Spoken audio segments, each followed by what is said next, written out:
जोहार, नमस्कार। मैं हूं परवेज कुरैशी और आप देख रहे हैं अराउंड झारखंड। जैसा कि आप सभी को पता है कि झारखंड में जो रजत जयंती यानी कि झारखंड का 25वां वर्षगांठ 15 नवंबर को मनाया जा रहा है। यानी 15 नवंबर 2025 को मुख्यमंत्री हेमंत सोरेन झारखंड का 25वां स्थापना दिवस मोराबादी में मनाएंगे और इसका ऐतिहासिक कई फैसले भी लिए जाएंगे और कई उद्घाटन भी किए जाएंगे। उन उद्घाटनों में से एक उद्घाटन जो है, संभवतः ये कयास लगाया जा रहा है कि विधायकों को पहली बार यानी कि झारखंड बनने के बाद पहली बार अपना आवास अपनी जमीन पे मिलने जा रहा है। जी हाँ, हम लोग झारखंड विधानसभा का जो नवनिर्मित बिल्डिंग है, नए बिल्डिंग के ठीक सामने में आनी टोला है। आनी टोला के पास जो है करीब 300 करोड़ रुपए का मतलब 43 एकड़ भूमि में यानी 6500 स्क्वायर फीट में जो है 70 आवास विधायकों का बनाया जा रहा है। ये 70 जो आवास है,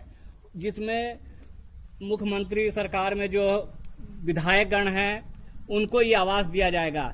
अब ये लगभग बनकर पूरी तरीके से तैयार है और इसके आसपास जो आनी टोला के जो ग्रामीण थे, ग्रामीणों को भी पास के कहीं जगह दिया गया है, वहां बसाया जाएगा। लेकिन उसका मकान कब बनेगा, कब देखा जाएगा, वो देखने वाली बात है। लेकिन विधायकों का जो है आवास बन चुका है।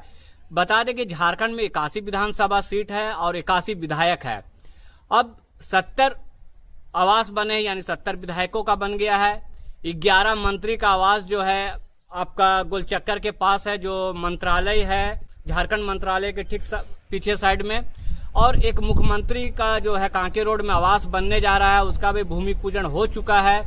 और जहां तक अगर आप देखिए तो झारखंड विधानसभा के दो जो अध्यक्ष हैं उनका भी कांके रोड में आवास है।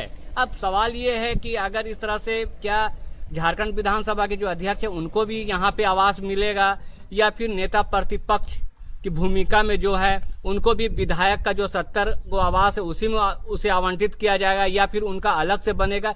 ये तमाम चीजों को देखते हुए तरह तरह के अटकलें भी लगाए जानी शुरू हो चुकी है। लेकिन स्पष्ट है कि अब सभी विधायकों को यहाँ पर एक जगह आवास मिलेगा, तो इससे आम जन या जो क्षेत्र के जो जनता है, जो अपने विधायक से मिलने के लिए दूर दराज से आते हैं, तो उनको काफी समस्याओं का सामना करना पड़ता है। उनको ये पता नहीं होता है कि उनका विधायक आवास कहाँ है, उनको मिलने जाना है, किसी तरह की समस्या होती है। तो कई तरह की समस्याओं का जो है मुख्यमंत्री हेमंत सोरेन ने निदान कर दिया है। अब सभी विधायक आपको एक ही परिसर में, एक ही कंपाउंड में मिलेंगे, जो झारखंड विधानसभा और झारखंड हाई कोर्ट के नजदीक है।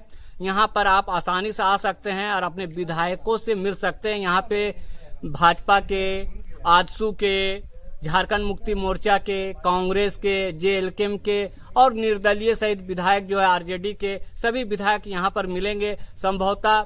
अब एक सवाल ये भी है कि जिस तरह से मुख्यमंत्री हेमंत सोरेन परिस्थितियों को देख के 70 आवास बना दिए हैं, अब 2026 में परिसीमन होने की बात हो रही है। परिसीमन अगर होती है, परिसीमन अगर कर दिया जाता है, तो हो सकता है कि विधानसभा, झारखंड विधानसभा की सीटें और बढ़ेगी।